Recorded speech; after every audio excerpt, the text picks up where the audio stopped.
भक्तों ओम नमः शिवाय श्री शिवाय नमस्तुभ्यम जय श्री महाकाल। जी हाँ भक्तों, आप सबको भी पता है कि कल 1 अप्रैल को चैत्र मास का पहला सोमवार आ गया है। जी हाँ भक्तों, चैत्र मास का पहला सोमवार जो कि हिंदू धर्म का और सनातन धर्म का बहुत ही बड़ा त्यौहार माना जाता है, एक बहुत ही बड़ा दिन माना जाता है। पूज्य गुरुदेव कहते हैं कि साल का कोई भी सोमवार हो, पहला जो सोमवार होता है वो बहुत ही खास होने वाला है। और चैत्र मास गर्मी का जो होता है महीना, उसमें चैत्र मास का जो पहला सोमवार होता है वो सावन सोमवार के बराबर होता है, ऐसा पूज्य गुरुदेव कहते हैं। तो अगर आपकी कोई ऐसी मनोकामना है जो कि वर्षों पुरानी है और अभी तक पूरी नहीं हो रही है, तो चैत्र मास के पहले जो सोमवार आ रहा है उसका आपको उपाय कर लेना है। अगर आपकी कोई भी मनोकामना है जो कि नहीं पूरी हो रही, तो आप ये उपाय कर लीजिए, आपकी सारी की सारी मनोकामना बाबा भोलेनाथ अवश्य रूप से पूरी करेंगे ही करेंगे।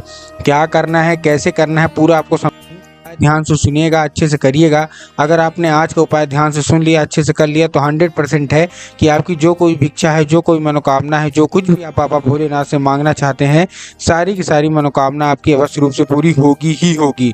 कोई भी मनोकामना हो, चाहे धन प्राप्ति की हो, चाहे कर्जा मुक्ति की हो, चाहे कोई बीमारी की हो, चाहे जो कुछ भी हो। देखिए, आप सबको पता है कि जो पूज्य गुरुदेव की जो कथा होती है उसमें बहुत सारे जो भक्त आते हैं वो अपनी मनोकामना गुरुदेव तक पत्र के द्वारा पहुंचाते हैं, आप सबको पता है।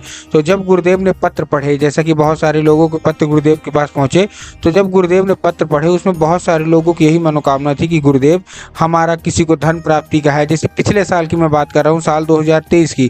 तो जब गुरुदेव के पास पत्र पहुंचे तो गुरुदेव से सब लोग यही मनोकामना मांग रहे थे कि गुरुदेव कि हमारे घर का जो बच्चा है वो पढ़ता नहीं है, गुरुदेव हमको धन प्राप्ति नहीं हो रही, गुरुदेव हमारी ये समस्या है, वो समस्या है, मतलब सबकी अलग अलग तरह की समस्या थी। तब गुरुदेव ने 3 से 4 उपाय बताए थे और कहा था केवल और केवल ये उपाय कर लेना, तुम्हारी जो कोई इच्छा है सारी की सारी इच्छा बाबा भोलेनाथ अवश्य रूप से पूरी करेंगे ही करेंगे। ठीक, लोगों ने जाके वो उपाय घर में किया और मात्र 1 से 1.5 महीने के बाद गुरुदेव की कथा में वापस आए और गुरुदेव को फिर से पत्र लिखा। लेकिन इस बार आप जान के हैरान हो जाओगे कि ये वाला जो पत्र था ये गुरुदेव को धन्यवाद के रूप में पत्र था कि गुरुदेव धन्य हो आपका, आपके द्वारा बताया गया उपाय हमने कर लिया है और हमारी सारी की सारी मनोकामना पूरी हो गई है, आपका कोटि कोटि धन्यवाद। तो अगर आपको भी जानना है कि आखिर वो कौन सा उपाय है जिसको करने मात्र से ही लोगों की सारी मनोकामना पूरी हो जाती है, तो चलिए हम बताते हैं आज के इस वीडियो में क्या करना है, कैसे करना है, पूरा आपको बताऊंगा। तो उपाय ध्यान से सुनिएगा। तो चलिए चलते हैं उपाय की ओर। लेकिन उससे पहले चैनल पे अगर पहली बार आए हैं और आवाज़ मेरी पहली बार सुन रहे हैं तो वीडियो को कर दें लाइक और चैनल को भी कर लें सब्सक्राइब, ताकि पूजनीय पंडित प्रदीप जी मिश्रा के रोज नए नए उपाय जो कि मैं उनकी कथा से सुनता हूँ, श्रवण करता हूँ, सबसे पहले मैं आपको प्राप्त करा सकूँ। तो देखिए, जो हमारा पहला उपाय है ये मनोकामना पूर्ति का उपाय है।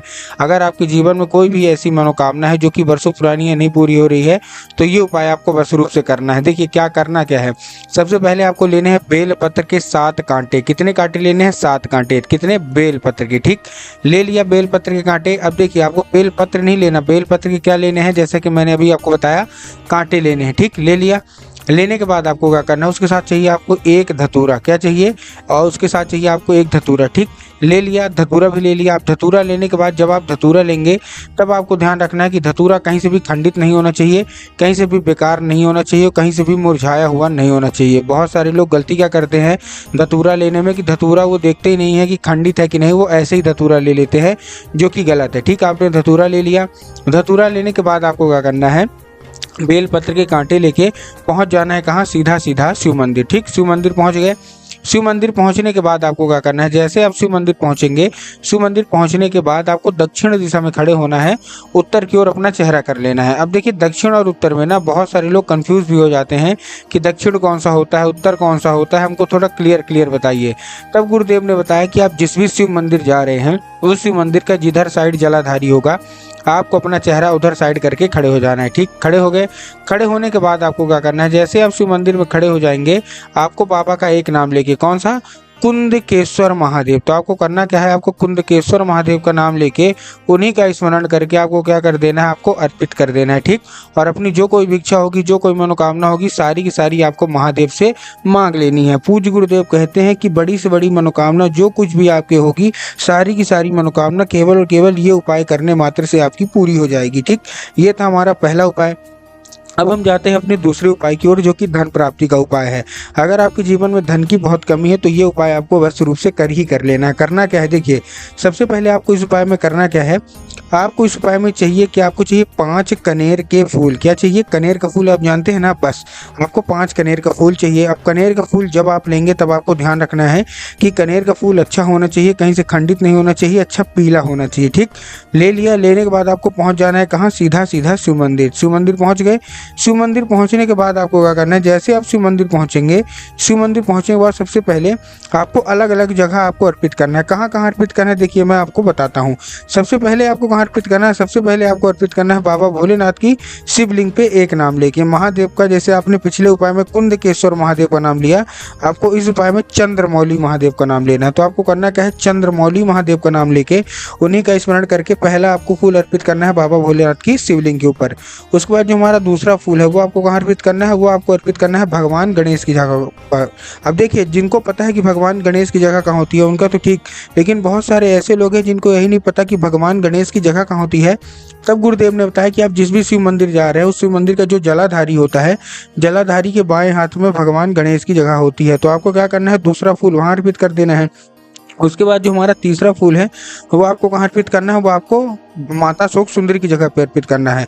अब माता शोक सुंदरी की जगह कहाँ होती है? जलाधारी के दाएं साइड में। ठीक, जैसे जलाधारी के बाएं साइड में भगवान गणेश की जगह, वैसे ही जलाधारी के दाएं साइड में माता शोक सुंदरी की जगह। तो आपको तीसरा फूल वहाँ अर्पित कर देना है।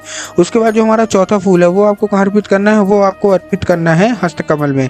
माता पार्वती का जो हस्तकमल होता है, तो चौथा फूल आपको वहाँ अर्पित कर देना है। ठीक, कर दिया।